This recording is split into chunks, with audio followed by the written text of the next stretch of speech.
Dream or Reality by Waterlily42913.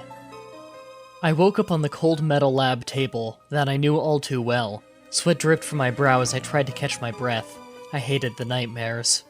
"Good work, Subject 73. You may return to your chambers," the familiar voice said on the intercom in its usual emotionless drawl. Not wanting to anger the voice, I slowly came down from the table and walked to the door of the windowless white room. From there, the grunts escorted me back to the holding block.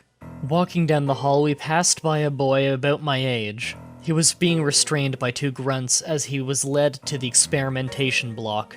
"No, I can't take it anymore. I can't stand the nightmares. Let me go. Let me get out of this godforsaken place," he screamed down his face. He shouldn't try to resist. He should have known by now that it was no use. "Subject 84, remain calm or you will be punished," said one of the grunts that was restraining him. The boy continued to scream and thrash about as they disappeared down the hall and headed in the direction I just came from. As we came to my chamber, one of the two grunts with me punched a code into the keypad next to the door. The door slid open and I was ushered inside. The door shut once more before a word was said. Moving towards the bed to sit down, I looked around the barren white room that I had resided in since I was a much younger girl. I laid down on the bed and stared at the ceiling as usual. I was tired, but I dare not sleep. Sleep was the enemy. Sometime later, the grunts came for me again. It was time for my next session in the experimentation block. It seemed a bit early, but then again, it was impossible to tell what time of day it was in this place. There were no windows, no clocks, no way of knowing when it was your turn to be subjected to the pain again. They led me to the experimentation block, and I heard one of the grunts chuckle. "You're lucky, kid. Today you get to have another personal session with him," he said as we continued walking down the hall. I hated him. He was the reason that all the subjects' recurring nightmares. It was all his fault. He was the embodiment of darkness. I was once again dragged into the testing room and locked inside. I sat upon the metal table and looked at the being that slept in the glass case across from me. It was him. It was Darkrai. Darkrai was captive just like me, but he didn't suffer from nightmares. He created them.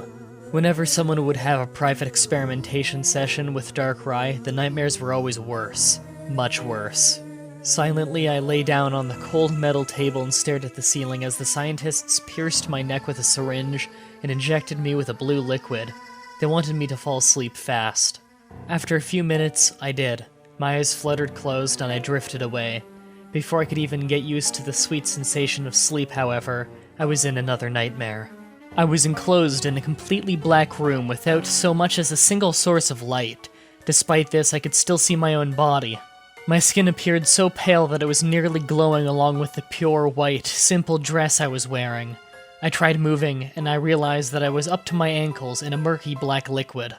My feet refused to move and I felt sluggish. Suddenly, something grabbed my leg. I looked down and saw a thin, completely black hand wrapped around my lower calf. I desperately tried to pull myself free as more and more like the first started grabbing my legs and pulling me into the black sludge below. Soon I was up to my stomach in the substance. The hands continued to pull me further and further down. I frantically tried to grab onto something to pull myself up, but there was nothing, just the darkness. After a moment, I found myself up to my neck in the black liquid. I knew it was no use at this point, so I simply took a deep breath, shut my eyes, and accepted my fate as my head was pulled under into the darkness. I thought it would be over when I opened my eyes. I was wrong. Upon finally opening my eyes, I found myself in an entirely white room. My dress had gone from white to black. It was a complete contrast to the previous room. "You survived the nightmare," I heard a deep voice reverberate in my head. It was mysterious, and yet it sounded familiar. "You were different from the others." I turned around to find a shadowy figure that was almost entirely black, save for a large red jaw, a ghostly white head, and two piercing blue eyes. It was Darkrai. I tried to hold my ground despite my trembling body. The being that I had thought of as so disconnected from the world I knew, the thing I feared my entire life, now stood directly in front of me. I was stunned to say the least. "Huh?" I asked, just looking at him in confusion. "You may just be the vessel I need," he said as he stared forward, as if looking straight through me. I steeled myself and tried not to show any fear as I replied. "Vessel? I asked, cursing at myself for stuttering. What could he have meant by vessel? Suddenly, I saw Darkrai extending his ephemeral hand out toward me. I can punish them for you. I can get revenge. He continued, never taking his coldly glowing blue eyes off of me. I can give you the peace you've always wished for. Eternal sleep without the fear of nightmares. It's hard to tell what's a dream and what's real anymore. How do I know that this isn't just another dream? I asked skeptically. At this point, what do you have to lose? He asked in return. Admittedly, he did have a point. Somewhat hesitantly, I reached out and took his hand, and everything went black. This is Kinsey reporting from Jubilee Life TV News.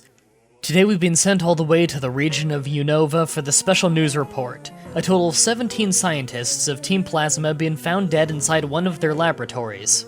The cause of this massacre is currently unknown, but there does seem to be one abnormality that the police have told us about.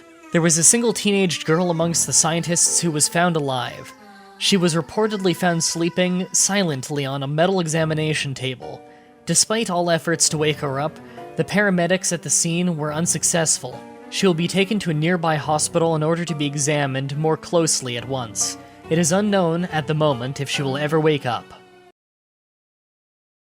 That was Dream or Reality. Final thoughts? Bland. I don't really have much to say other than that this was bland. A person we don't know is in a lab where we don't really know what's being worked on, other than it has to do with Darkrai possessing someone.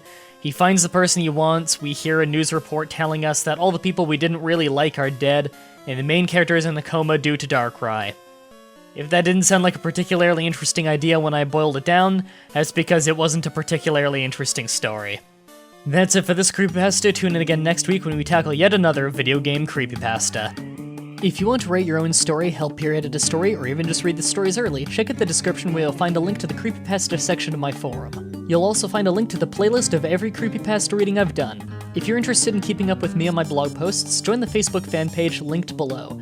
And if you want to support me and what I do, check out my Patreon page in the description. Remember that if you want to have your story read on the show, you must stay active on your post on the forum, as well as read the forum rules. Thank you all for watching, and until next time, sweet dreams.